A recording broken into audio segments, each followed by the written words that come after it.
अच्छा बच्चों, अब हमने स्टार्ट करना है CLL, क्रॉनिक लिम्फोसिटिक ल्यूकीमिया। अब देखो, मैंने आप लोगों को जो पिछले 5 लेक्चर में पढ़ाया था उसमें मैंने यही बताया था कि जो क्रॉनिक है उसमें क्या होगा, मैच्योर सेल्स होंगे। ठीक है, बिल्कुल चाहे मैच्योर ना हो लेकिन कुछ ना कुछ उनमें मैच्योरिटी होगी, डिफरेंशिएटेड होंगे। उसके अलावा मैंने आपको बताया था क्योंकि ये कुछ ना कुछ डिफरेंशिएटेड होते हैं और काफी हद तक मैच्योर हो चुके होते हैं, तो उनकी डिवीजन स्लो, बल्कि किसी केस में कम भी हो चुकी होती है और खत्म भी हो चुकी होती है, और जो प्रोलिफरेशन है वो ज्यादा होती है। ठीक है, प्रोलिफरेशन ज्यादा से मुराद भी मैंने आप लोगों को बता दिया था कि ये क्या करेंगे, प्रोलिफरेशन ज्यादा से मुराद है कि इनका टर्नओवर ज्यादा है। ठीक है, लेकिन डिफरेंशिएशन इनकी स्टॉप हो चुकी है। अच्छा, अब इसमें भी सेम वही चीजें हो रही हैं। Chronic CLL, chronic lymphoid leukaemia में क्या हो रहा है कि यहाँ पे आपके लिम्फोसाइट्स इन्वॉल्व है। ठीक है, अब लिम्फोसाइट्स इन्वॉल्व हैं और क्रॉनिक फेज है ऐसा ल्यूकीमिया जिसमें आपके लिम्फोसाइट्स में म्यूटेशन हो रही है और मैच्योर लिम्फोसाइट्स जो हैं एक्यूमुलेट हो रहे हैं। ठीक है, एक्यूमुलेशन है लिम्फोइड सेल्स की, लिम्फोसाइट्स की, और कौन से लिम्फोसाइट्स, जो कि डिफरेंशिएटेड लिम्फोसाइट्स हैं। अब देखो डेफिनेशन चेक करो, accumulation of mature lymphocytes in the blood और बोन मैरो। ठीक है, पहले बोन मैरो में होंगे तभी ब्लड में आएंगे, तो जहां पे डेफिनेशन में आपको खुद से कोई कमी लगे आप लोग ऐड कर सकते हैं।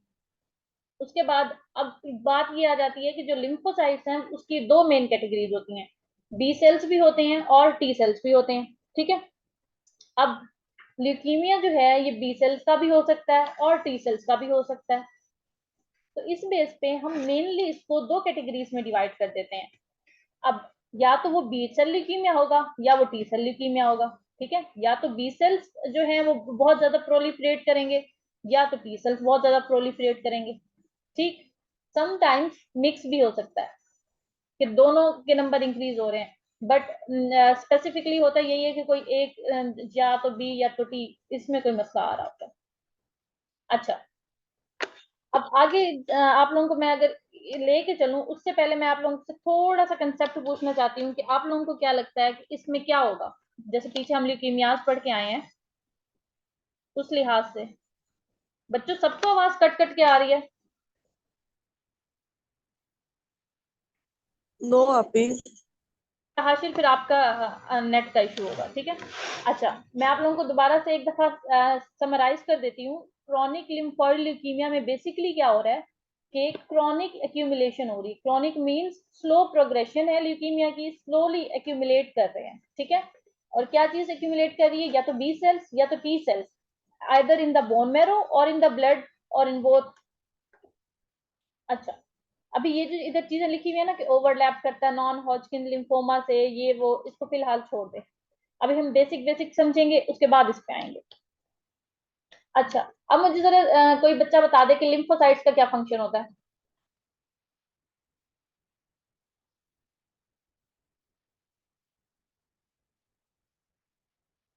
आप में से किसी को भी नहीं पता? बच्चों मैंने आप लोगों को खुद पढ़ाया है।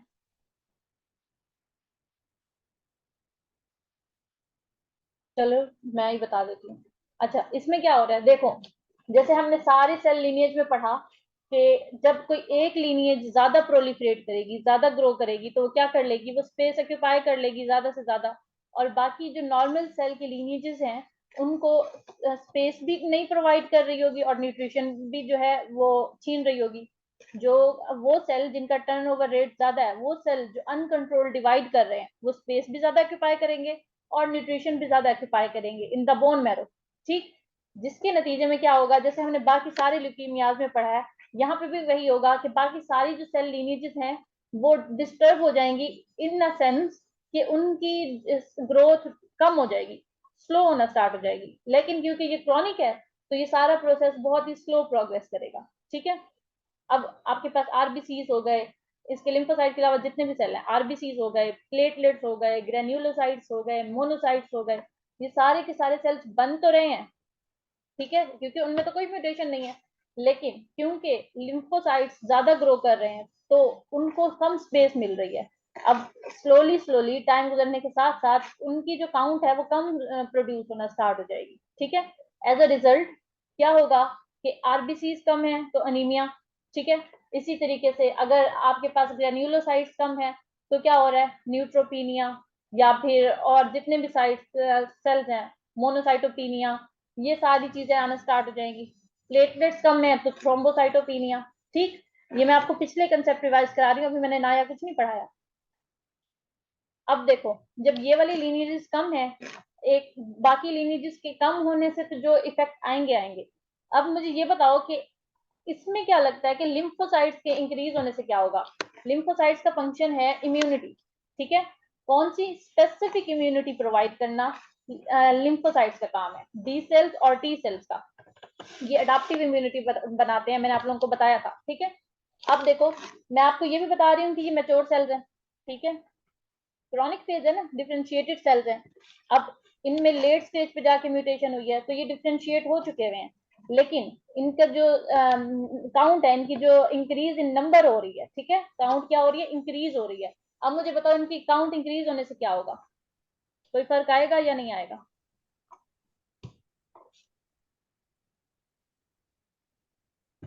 ये देखो, ये अभी आएगा। ये आपके पास एक प्रोजेनिटर सेल है, इधर से आपके पास माइलॉइड सेल है, इधर से आपके पास लिम्फॉइड सेल है, ठीक है। अब जो ये माइलॉइड वाले जितने भी सेल्स बनेंगे वो सारे के सारे, उसमें कोई म्यूटेशन नहीं है, नॉर्मल है, बट उनको स्पेस कम मिल रही है तो उनकी कम हो जाएगी। बच्चों लाइन नहीं वो करो, ठीक है। आपके पास ग्रेन्युलोसाइट्स हैं, मोनोसाइट्स हैं, उसके अलावा और क्या चीज है, प्लेटलेट्स हैं, आरबीसीज हैं।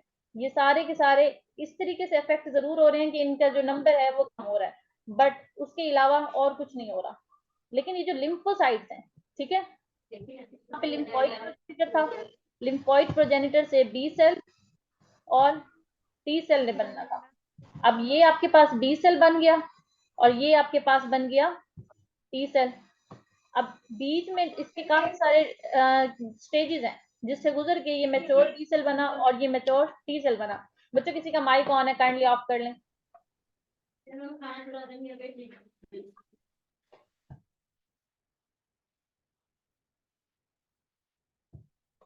अब मेरी बात सुने जरा गौर से, ये है आपके पास लिम्फोइड प्रोजेनिटर, ठीक है।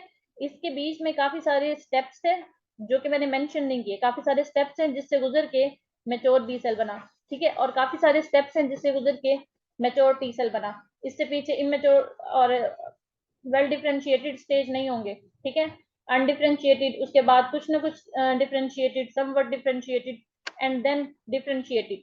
अब मैं आप लोगों को कह रही हूँ कि यहाँ पे जो सेल्स हैं, म्यूटेशन जो हुई है वो बिल्कुल लास्ट पे हुई है या यहाँ कहीं करीब पे हुई है, तो ये जो सेल्स बन रहे हैं ये मैच्योर है।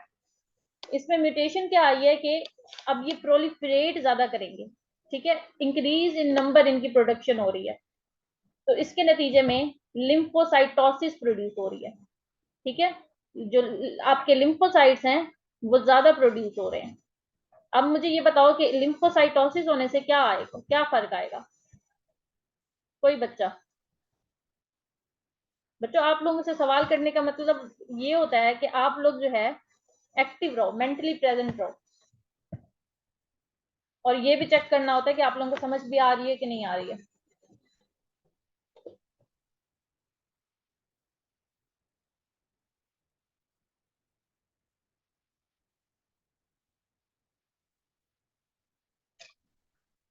अच्छा, एक आपके पास पानी का गिलास है, ठीक है, और उसमें अगर आपने सोल्यूट कम डाला हुआ है, ठीक, तो उसकी विस्कोसिटी कुछ और होगी।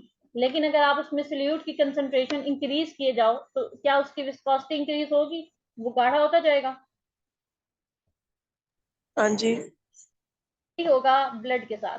ब्लड में नॉर्मली जितने सेल्स होते हैं, अब सेल्स उससे ज्यादा हो रहे हैं, लिम्फोसाइटोसिस हो रही है, सेल्स की भरमार है ब्लड में, जिसकी वजह से आपका जो ब्लड है वो विस्कस हो जाएगा, ठीक। अब जब आपका ब्लड विस्कस हो जाएगा, उसकी वजह से क्या होगा कि आप जहां जहां सर्कुलेशन जा रही है, जहां जहां एक्स्ट्रा पॉपुलेशन जा रही है, वहां पे इफेक्ट आएंगे। फॉर एग्जाम्पल, आपकी सर में जो सर्कुलेशन जा रही है, वेजल जा रही है, वहां बहुत ज्यादा सेल है, विस्कस है, आपका ब्लड सही से फंक्शन नहीं परफॉर्म कर पाएगा, जिसकी वजह से हेडेक होंगे। इसी तरीके से डिफरेंट ऑर्गन्स में कोई ना कोई नॉन स्पेसिफिक से सिम्टम्स आएंगे इस विस्कोसिटी की वजह से। नंबर 2 क्या होगा, अब ये जो सेल्स बन रहे हैं ना, ये वैसे तो ये मैच्योर हैं, साइट्स हैं, ठीक है, डिफरेंशिएटेड भी हैं, बट उसके बावजूद ये अपना फंक्शन सही से परफॉर्म करने के काबिल नहीं है, इनकम्पेटिटिव इसको कहेंगे हम। मैच्योर जरूर है, डिफरेंशिएटेड भी हैं, but these cells are incompetitive cells. क्यों? क्योंकि अब इतना ज्यादा प्रोलिफरेट कर रहे हैं कि इनको इनकी अपनी फंक्शनिंग के लिए ना, इनको बॉडी में सर्कुलेट कराया जाता है डिफरेंट एंटीजन के साथ, ठीक है, इनका इनकाउंटर होता है, उसके नतीजे में ये अपना फंक्शन एक्वायर करते हैं। ये बात आप पढ़ोगे 3rd ईयर में। अभी फिलहाल उस कंसेप्ट को आप ना समझो, ये मैंने इसलिए कहा था कि आप लोग अभी पूछोगे कि आप मुझे भी ये बताएं कि क्यों नहीं, ठीक है, तो मैं आपको ये बता रही हूँ कि इसका जवाब आपको 3rd ईयर में सही समझ आएगा। लेकिन अभी आप ये समझो कि जो लिम्फोसाइट्स बन रहे हैं, हालांकि बहुत ज्यादा बन रहे हैं, ठीक, लेकिन उसके बावजूद ये नॉर्मल नहीं है, इनकम्पेटिटिव है। इनकम्पेटिटिव का मतलब है कि ये सही से अपना फंक्शन परफॉर्म नहीं कर सकेंगे। अब बी सेल है, बी सेल का क्या काम है, बी सेल का काम है एंटीबॉडीज प्रोड्यूस करना और एंटीबॉडीज के जरिए से इम्यूनिटी प्रोवाइड करना, ठीक है, बैक्टीरियल इन्फेक्शन हो गए या फिर कोई भी जो है फॉरेन पार्टिकल जो कि आउटसाइड द सेल रिजाइड करता है, उसके साथ लड़ना। टी सेल का काम होता है इंट्रासेलुलर इम्यूनिटी में, सेल के अंदर कोई पैथोजन अगर घुस गया उसकी किलिंग करना, ठीक। अब क्योंकि ये इनकम्पेटिटिव सेल हैं, तो ये इन्फेक्शन से वैसे फाइट ऑफ नहीं कर सकेंगे, इंक्रीज ससेप्टिबिलिटी होगी इन्फेक्शन की, और स्पेशली कौन से इन्फेक्शन, अब हम इसमें स्पेसिफाई नहीं कर सकते, पता है क्यों? क्योंकि एक तो यहाँ लिम्फोसाइटोसिस होने की वजह से आपके जो ग्रेन्युलोसाइट्स हैं वो कम बने, ठीक है, न्यूट्रोपीनिया है, मोनोसाइटोपीनिया है।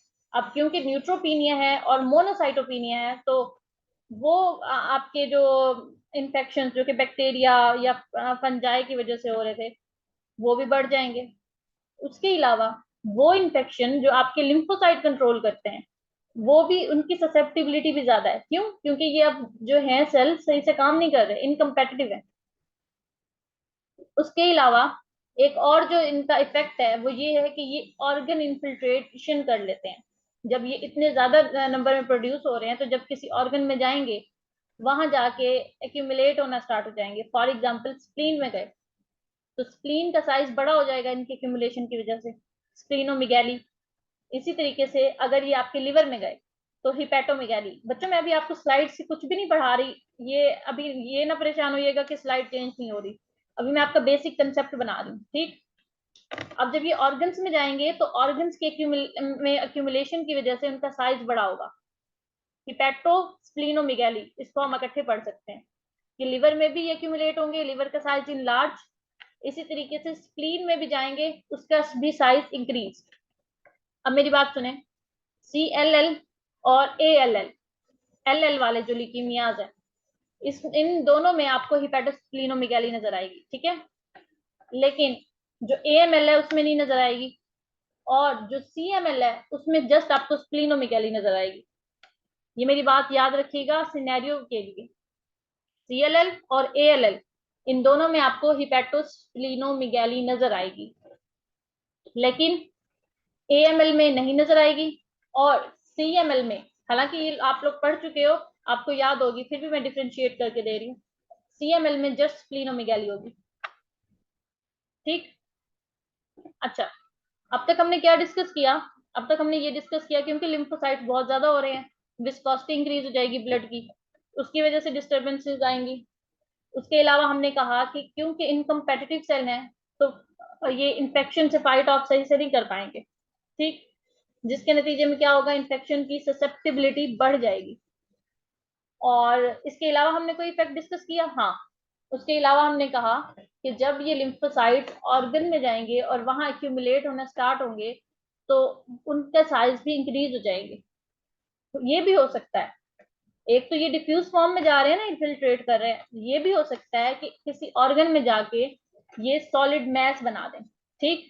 अब जब ये किसी ऑर्गन में जाके सॉलिड मैस बनाएंगे, तो पता क्या होगा? कोई बच्चा बताना चाहे? आपके लिम्फोमा हो जाएगा। एग्जैक्टली exactly, ठीक है। फॉर एग्जाम्पल ये आपका एक लिम्फ नोड है, ठीक है, वैसे तो अगर ये जाएगा तो वहां पे डिफ्यूज फॉर्म में करेगा, लेकिन अगर वहां पे जाके ये सॉलिड मैस बना दे इस तरीके से, तो ये लिम्फोमा हो जाएगा, लिम्फोमा में भी कन्वर्ट हो सकता है, ये भी इसका इफेक्ट है। अच्छा, एक तो ये हो गया। उसके अलावा जो आपके बी सेल्स हैं, बी सेल का काम है एंटीबॉडीज प्रोड्यूस करना, ठीक है।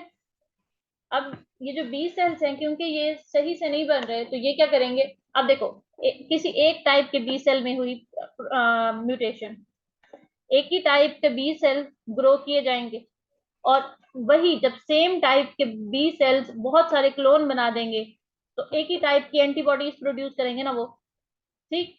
जब एक ही टाइप की एंटीबॉडीज प्रोड्यूस होती हैं, उसको हम कहते हैं मोनोक्लोनल एंटीबॉडीज फॉर्मेशन, ठीक है।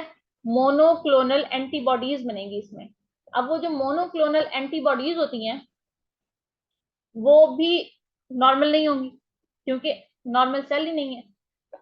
अब समटाइम्स कुछ ऐसी एंटीबॉडीज प्रोड्यूस हो जाती हैं जो हमारे अपने ही सेल्स के खिलाफ एक्शन परफॉर्म करती हैं।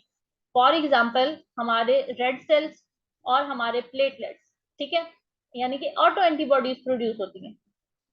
अब देखो, मैंने आपको पहले बताया था, एक तो बोन मैरो में क्योंकि लिम्फोसाइटोसिस, लिम्फोसाइट्स की एक्यूमुलेशन की वजह से बाकी सारी सेल लाइंस डिस्टर्ब हो गई हैं, कम प्रोडक्शन कर रही हैं, ठीक है। एक तो उसके नतीजे में क्या हो रहा था, अनीमिया हो रहा था और थ्रोम्बोसाइटोपिनिया हो रहा था।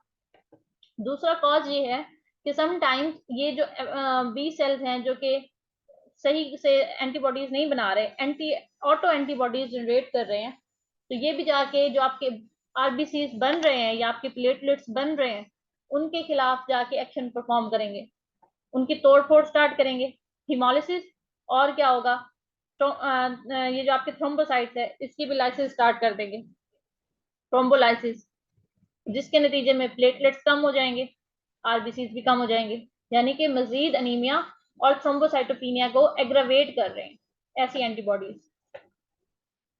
उसके अलावा जो टी सेल्स हैं, जो हमारे पास टी सेल्स होते हैं ना, ये दो टाइप के होते हैं, ठीक है। ये जो टी सेल्स होते हैं, ये CD4 पॉजिटिव होते हैं मेनली, ठीक है, और CD8 पॉजिटिव होते हैं। अब ये जो CD4 पॉजिटिव होते हैं, इन्होंने बी सेल की हेल्प करनी होती है, ये हेल्पिंग टी सेल होते हैं, ठीक। जबकि ये जो CD8 टी सेल्स होते हैं, ये साइटोटॉक्सिक होते हैं, ये डायरेक्टली सेल्स की किलिंग करते हैं। अब जब ये वाले सेल्स भी सही से अपना फंक्शन परफॉर्म नहीं करेंगे, तो भी क्या होगा, जो अडाप्टिव इम्यूनिटी का सेल, ये टी सेल वाला पार्ट है, वो भी सही से काम नहीं करेगा। अच्छा, एक मिनट,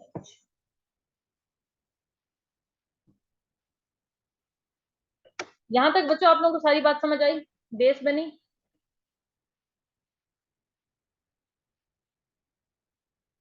आप जी आपने ये बताया ना कि जो CD4 पॉजिटिव है वो टी सेल की हेल्प करता है, और CD8 पॉजिटिव का क्या बताया आपने?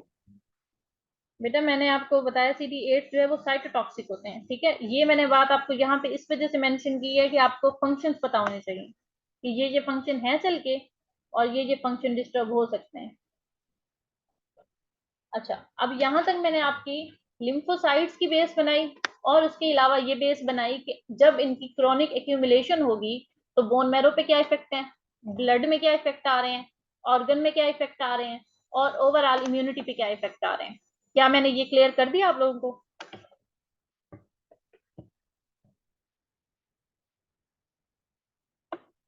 बच्चों मुझे ना बता दिया करो, ताकि अगर जी नहीं क्लियर तो मैं बता दूं। आप जी मेरी बात सुने। जो chronic lymphoid leukaemia lymphocytic leukaemia जो है, उस पे जो मिच्योर सेल्स जो है वो ज्यादा हो जाते हैं। तो हम्म, जो मिच्योर सेल्स ज्यादा होते हैं वो क्या अबनॉर्मल होते हैं? बेटा एबनॉर्मल नहीं होते, इनकम्पेटिटिव होते हैं, ठीक है। अब एबनॉर्मल और इनकम्पेटिटिव में फर्क है। पहली बात तो ये कि लाजमी नहीं है वो फुली डिफरेंशिएटेड हो, फुली मैच्योर हो, ठीक है। आपको पता है कि जब ये मैच्योर हो रहे होते हैं सेल्स, तो अ नंबर ऑफ स्टेप्स से गुजरते हैं और इनकी डिफरेंशिएशन होती है, ठीक है। पहले प्रोमाइलोसाइट होता है, फॉर एग्जांपल अगर मैं किसी उसको डिस्कस करूं, तो प्रोमाइलोसाइट हमने डिस्कस किया था उसमें माइलॉइड लीनियज में। तो लिम्फॉइड लीनियज में क्या होगा, प्रोलिम्फोसाइट होगा, ठीक है। अब लेकिन साइट तक पहुंच गया, समवट डिफरेंशिएटेड, उसके बाद फिर क्या होगा, फिर लिम्फोसाइट होगा। अब वो लिम्फोसाइट भी, उसमें भी मैच्योर भी होता है और इमेच्योर लिम्फोसाइट भी होता है, ठीक है। अब इमेच्योर लिम्फोसाइट और मैच्योर लिम्फोसाइट में फर्क होता है। उसके बाद जब लिम्फोसाइट मैच्योर हो जाता है ना बेटा, तो मैच्योर लिम्फोसाइट में फिर कैटेगरी होती है नाइव लिम्फोसाइट और जो है ट्रेंड लिम्फोसाइट, ठीक है। अब ये सारा टॉपिक आप पढ़ोगे थर्ड ईयर में इम्यूनिटी में, इसलिए मैंने आपको पहले ही क्लियर किया है कि बच्चों इसको कंफ्यूज ना कीजिएगा, ये आपका अलग से टॉपिक है, इम्यूनो में आपने डिटेल में पढ़ना है बस इसको। इनकम्पेटिटिव का क्या मतलब? जी बेटा पूछे पूछे।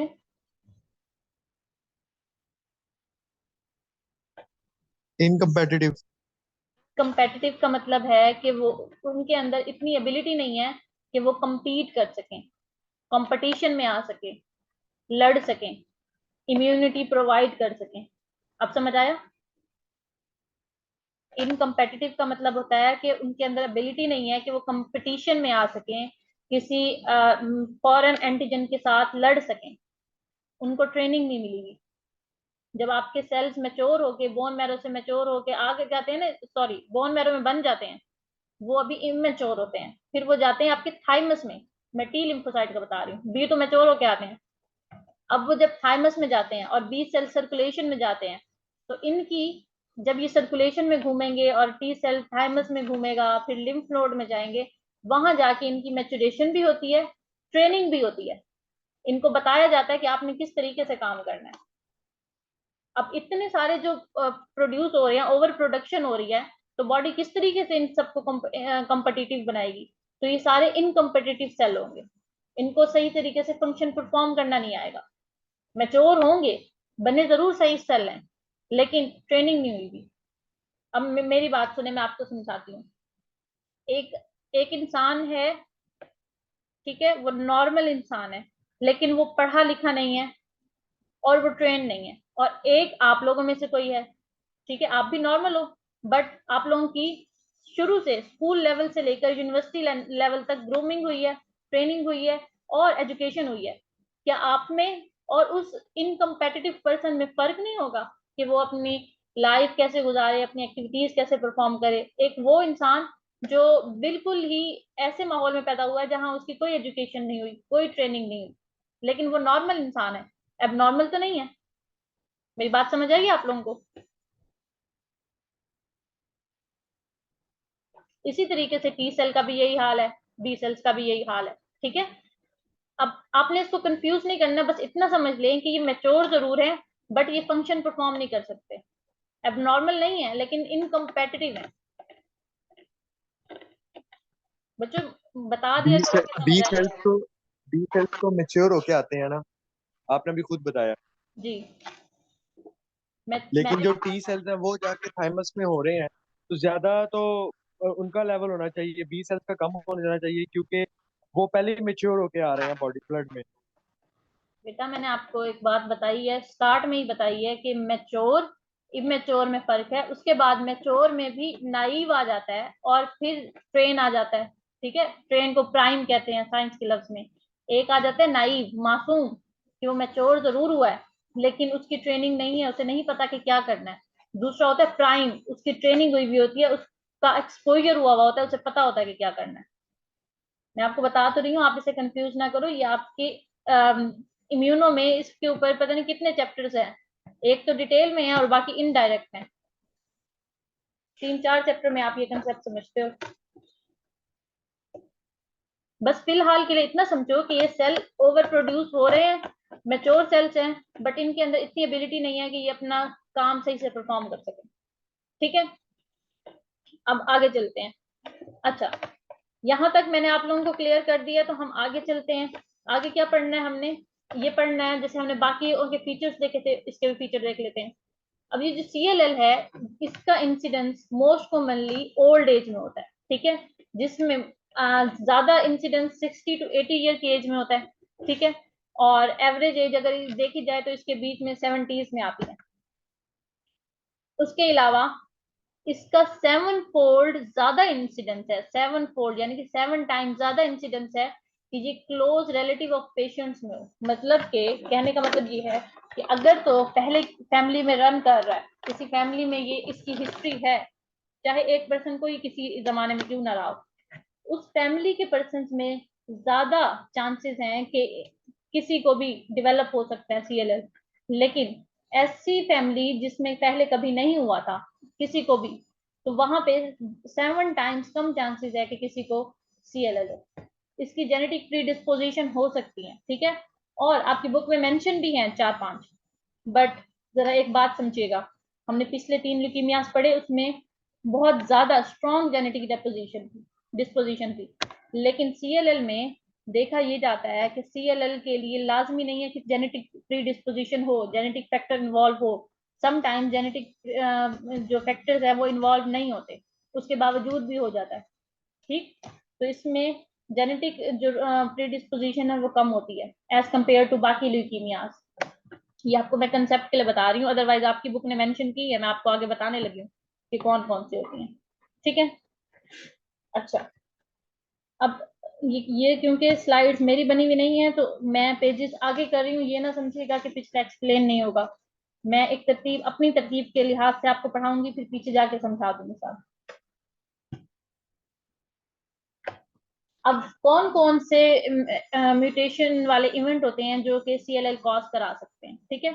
अब हम यहाँ जेनेटिक बातें कर लेते हैं, उसके अलावा बाकी फैक्टर्स जो होते हैं वो आपकी बुक में मेंशन नहीं है, लेकिन आपको खुद पता होना चाहिए। आयोनाइजेशन हो गई, इन्वायरमेंटल फैक्टर हो गए, वो सारा कुछ कर सकते हैं।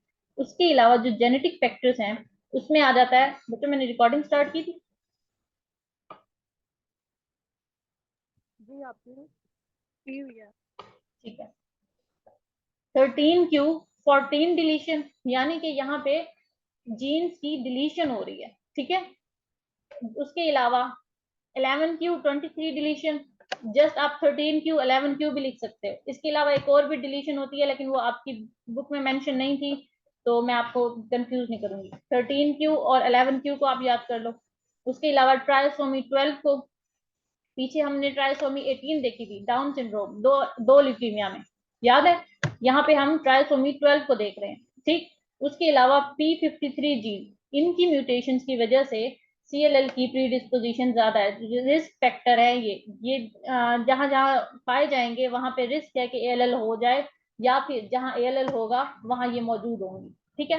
अब ये जो डिलीशन है ये मोस्टली क्या कराती हैं, माइक्रो आरएनएज का जो माइक्रो आरएनएज हैं उसका लॉस करा देती हैं। अब जब माइक्रो आरएनएज नहीं होंगी तो कुछ स्पेसिफिक प्रोटीन्स होती है उसकी सही से सिंथेसिस नहीं होगी, जीन के एक्सप्रेशन जो है वो कंट्रोल्ड नहीं होंगे, जिसके नतीजे में क्या होगा, सेल की जब प्रोडक्शन हो रही है तो कोई ना कोई ऐसा इफेक्ट आएगा कि ल्यूकीमिया हो जाएगा, ठीक।